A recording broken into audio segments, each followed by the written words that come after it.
রব্বে কারীম অমুককে আপনি ক্ষমা করে দেন, তাকে ক্ষমা করে দেওয়া হবে। দ্বিতীয় নম্বরে আল্লাহ রবের সামনে দাঁড়ায়া অপরাধীর ব্যাপারে সুপারিশ করার মতো খুলেন না, খুলতে মানা করেন।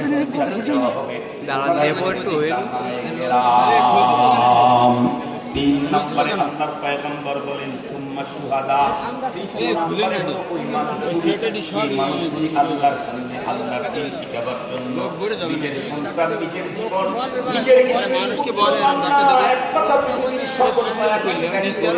শুধুমাত্র কেবলমাত্র আল্লাহকে সন্তুষ্ট করার জন্য আল্লাহর জমিনে আল্লাহ প্রতিষ্ঠার আন্দোলনে বুকের তাজা রক্ত ঢেলে দিয়ে শাহাদাতের পেয়ালা পান করলো।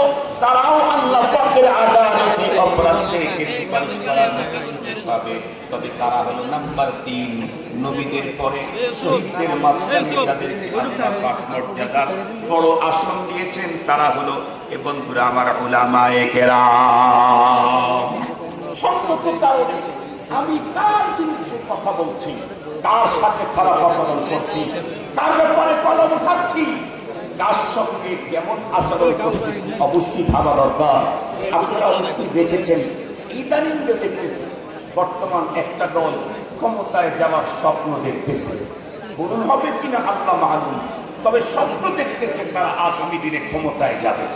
ওই দলের লোকেরা কিছু জায়গাতে বেকানুনি করা শুরু করছে। এমনকি দুই এক জায়গাতে ওই দলের হাই কমান্ড যে আছে তাদের বিরুদ্ধে লেখালেখি করার কারণে আমাদের সিরাজগঞ্জের এক নেতা সম্পর্কে শুনলাম 3 মাসের জন্য তাকে শোকজ করা হয়েছে। উনিও কিন্তু এবং আগামী দিনে হয়তো বা বিএনপি তাকেও শোকজ কেন আরো বড় নেতার বিরুদ্ধে তাহলে কিছু করলে সেই দলে তার জায়গা থাকে না। আপনি ইমানদারের দাবি করে আল্লাহ পাক যাদেরকে এত বড় মাকাম দান করলেন, যারা উলান আম্বিয়ায়ে কেরামের ওয়ারিস, তাদের বিরুদ্ধে যদি লেখালেখি করেন, কলঙ্কারি করেন, আচরণ খারাপ করেন, রব আপনাকে শোকজ করে দেবে। আমি আমার কথা বলি না, আমি আগেও বলেছি, আমি যা বলবো পয়গম্বরের হাদিসের সাথে আপনাদেরকে মিলিয়ে দেব। রাসূল করিম সাল্লাল্লাহু আলাইহি ওয়াসাল্লাম এই কারণেই আমাদেরকে বলেছেন উবদু আলিম আও মুতাআল্লিম আও মুহিব্বান আও মুস্তামিআন ওয়ালা তাকুনিল খামিস ফাতাহালিক।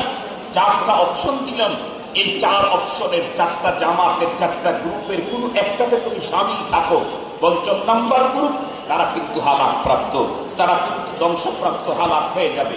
1 নাম্বার তুমি আলেম হয়ে যাও, তাহলে এই পৃথিবীর সবচাইতে শ্রেষ্ঠতম মানুষ হতে পারবে। হতে কোনো বয়স লাগে না, আলেম হতেও বয়স লাগে না। আমাদের এটা মানসিকতার প্রবলেম। কারণ নবীর কাছে এসে সর্বপ্রথম কালিমা পড়ে মুসলমান হয়েছেন 90 বছরের এক বুড়ো মানুষ, 80 বছরের এক বুড়ো মানুষ। তারপরেও শিখতে শিখতে সে তো আলেমে দ্বীন হয়ে গেছেন, শরীয়তের বড় জ্ঞানী হয়ে গেছেন। আমি কেন হতে পারবো না? তালিবুল ইলম তো হচ্ছেই পারি। আমার বয়ানের আগে এক বয়স্ক শিক্ষার্থী, কোরআনের শিক্ষার্থী, উনি তার অভিব্যক্তি পেশ করলেন। ঢাকা শহরে এখন গলিতে অহরহ নৈশ মাদ্রাসা হয়েছে, বয়স্কদের মাদ্রাসা। এক মাদ্রাসাতে আমি গিয়ে শুনেছি 4 শতাধিক ছাত্র, ঢাকা ইউনিভার্সিটি সাবেক লেকচারার, প্রফেসর। তারপরে বলেন হুজুর হচ্ছে না, আমার মহাপুত্র আসে না, কি করবো? আল্লাহ পাকের রাসূল একটা সিস্টেম বলে দিয়েছেন।